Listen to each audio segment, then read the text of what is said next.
नमस्कार। स्वागत है आपका अजित अंजुम जी के यूट्यूब चैनल पर। मैं हूं अशोक वानखड़े। मध्य प्रदेश एक ऐसा बड़ा राज्य है जहां विधानसभा के चुनाव कभी भी अनाउंस हो सकते हैं। बहुत ज्यादा हो गया तो 75 दिनों के बाद आचार संहिता लग सकती है। 5 राज्यों के चुनाव होना है: तेलंगाना, मिजोरम, छत्तीसगढ़, मध्य प्रदेश और राजस्थान। भारतीय जनता पार्टी की शिमला, दिल्ली, मतलब हिमाचल प्रदेश, दिल्ली और कर्नाटक की हार के बाद पार्टी बहुत बैकफुट पे है। बार बार सवाल उठाया जा रहा है कि क्या ब्रांड नरेंद्र मोदी की चमक कम पड़ रही है। और इन 5 राज्यों के चुनाव में यदि भाजपा मध्य प्रदेश में अपनी सरकार बरकरार नहीं रख पाती और छत्तीसगढ़ और राजस्थान में यदि कांग्रेस से सत्ता नहीं छीनती, तो फिर मोदी ब्रांड पे एक प्रश्न चिन्ह तो लग जाएगा। यह हमेशा होता नहीं कि विधानसभा में भारी बहुमत एक पार्टी को मिलने के बाद लोकसभा में एकदम उसके विपरीत निर्णय आए। पिछली बार एयर स्ट्राइक हुआ था, राष्ट्रवाद का तड़का था, विपक्ष भी बिखरा हुआ था और कांग्रेस कमजोर थी। इस बार सारी चीजें विपरीत है। ऐसे में 29 लोकसभा में से सत्ता जाने के बाद भी भाजपा ने 2019 में 28 सीटें जीती थी। एक कांग्रेस की सीट मिली, वो भी छिंदवाड़ा में। वो कमलनाथ की व्यक्तिगत सीट मानते हैं, नुकुल कमलनाथ के बेटे वहां से चुनाव लड़े और जीते। 28 सीट का ब्लॉक बहुत बड़ी बात होती है। लेकिन उस मध्य प्रदेश में अब स्थिति बहुत गड़बड़ हो गई, क्योंकि पिछले विधानसभा में मत प्रतिशत ज्यादा होने के बाद भी सीटों का कन्वर्जन ऐसा हुआ कि कांग्रेस 114 सीटों पे आई थी और भाजपा 109।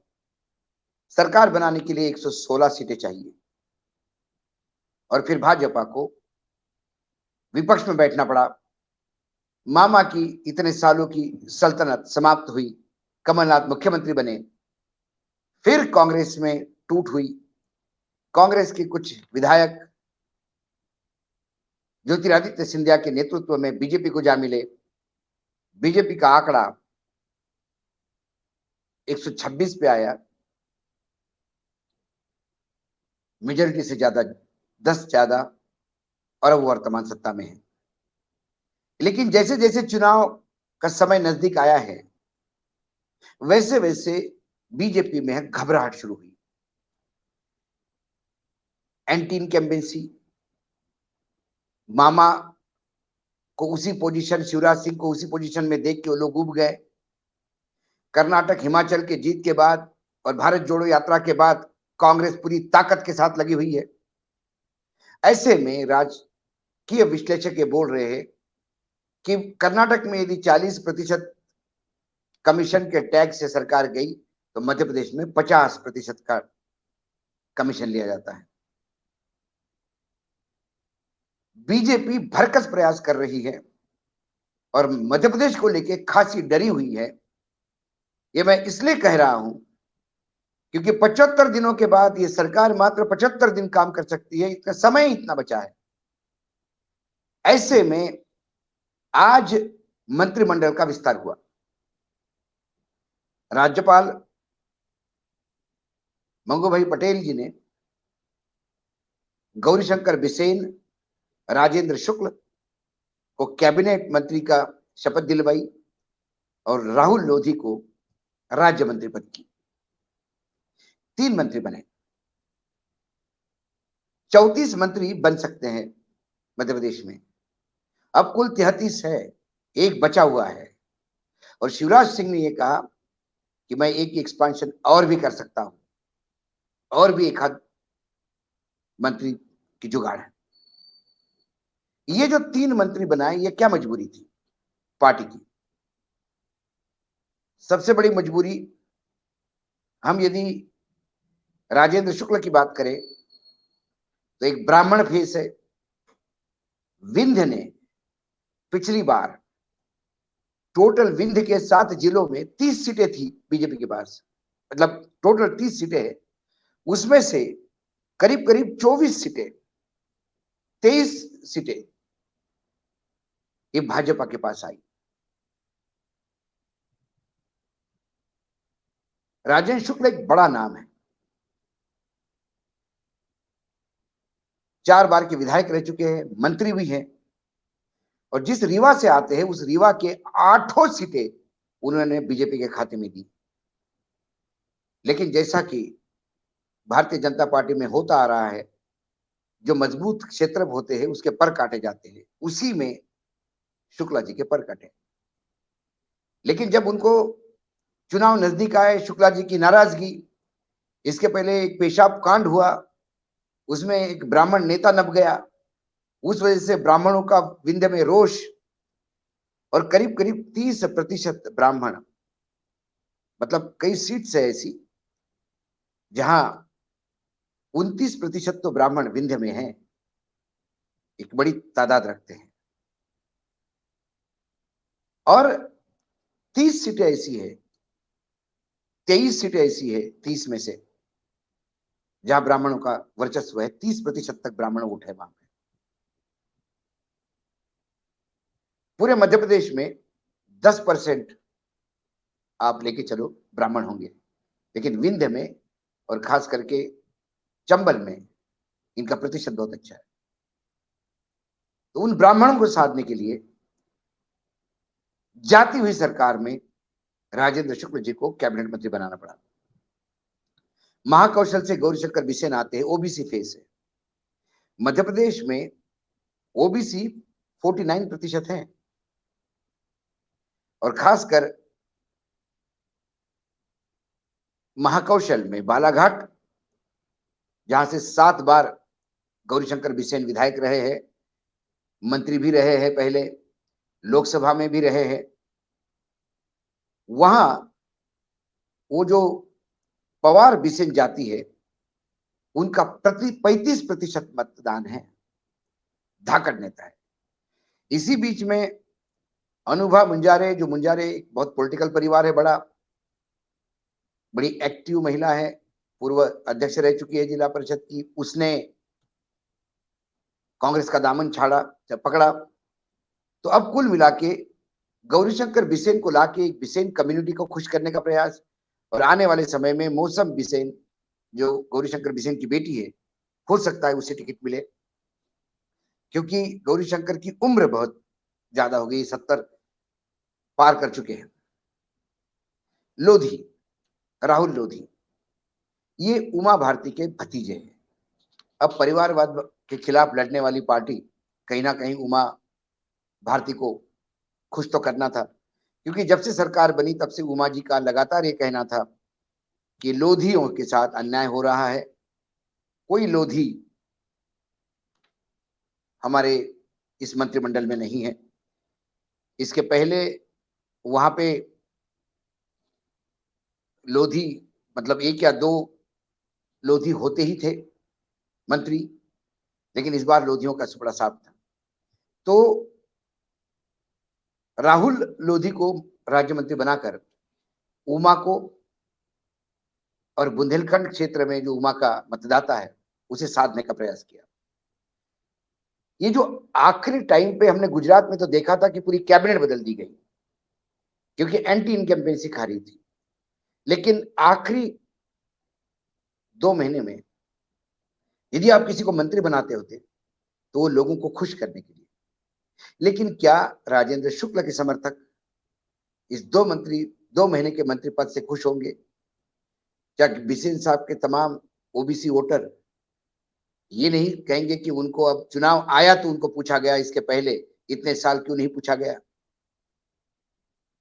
क्या उमा भारती ये दर्द भूल पाएगी कि जाती हुई सरकार में मंत्री बनाया गया, लेकिन इसके पहले बनाते तो क्या होता?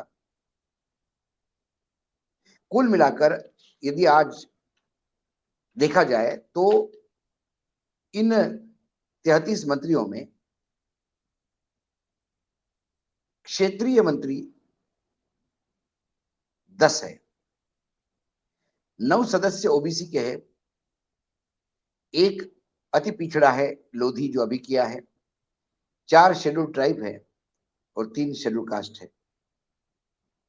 जहां शेड्यूल ट्राइब ज्यादा होने चाहिए थे और वहां सवर्णों का बोलबाला है।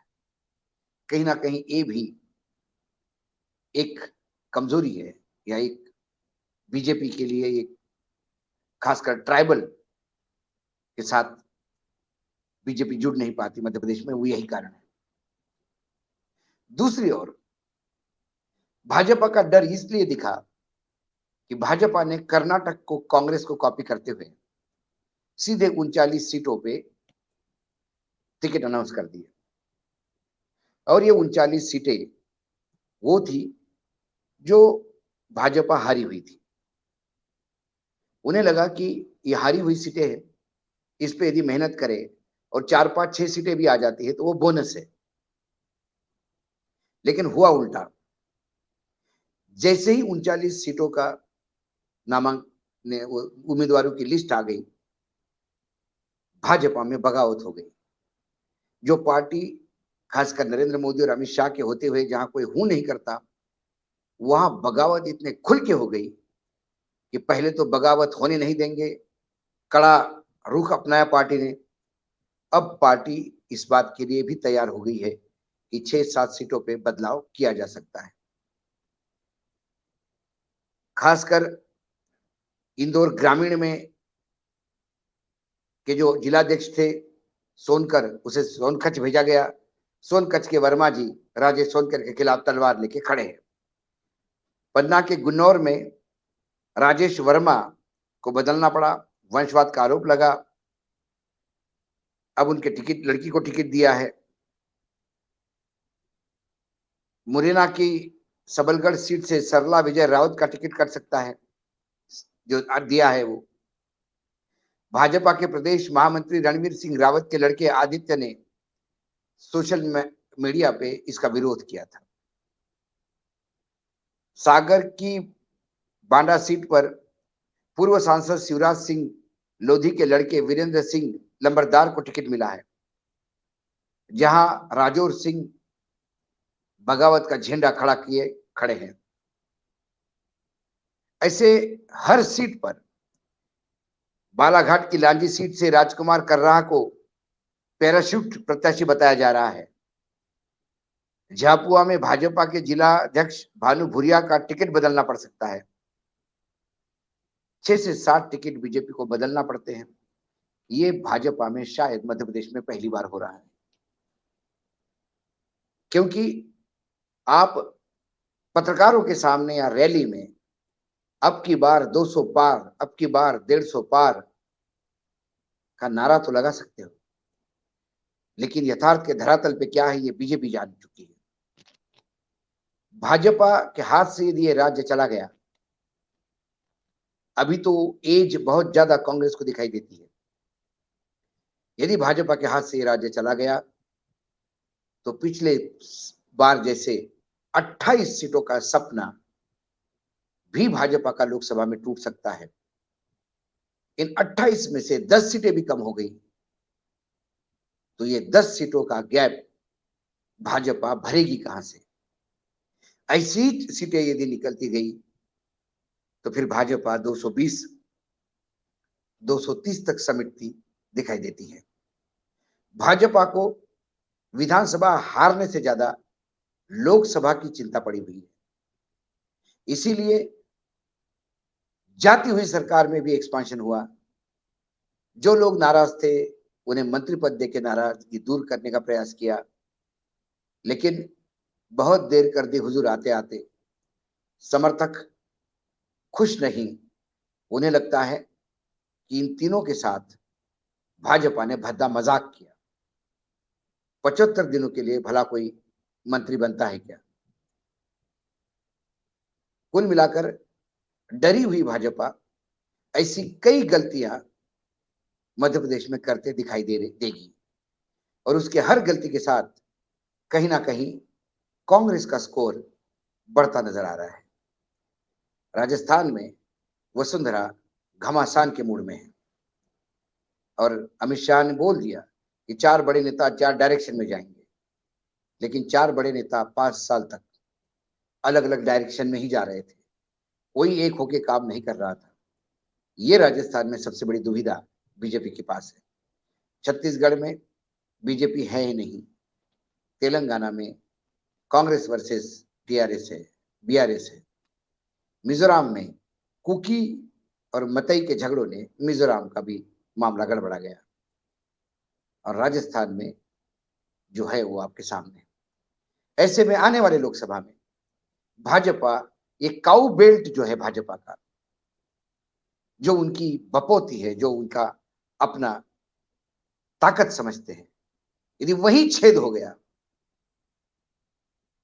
तो फिर क्या कांग्रेस 120 पार करेगी और क्या बीजेपी 220 पे सिमट जाएगी? ये खेल मध्य प्रदेश, राजस्थान, बिहार, यूपी, छत्तीसगढ़, हिमाचल, उत्तराखंड, ये जो हिंदी स्पीकिंग काउ बेल्ट है, यहां होता हुआ दिखाई देता है। आज इतना ही, फिर आता हूं किसी विषय के साथ। तब तक के लिए नमस्कार। देखते रहिएगा अजीत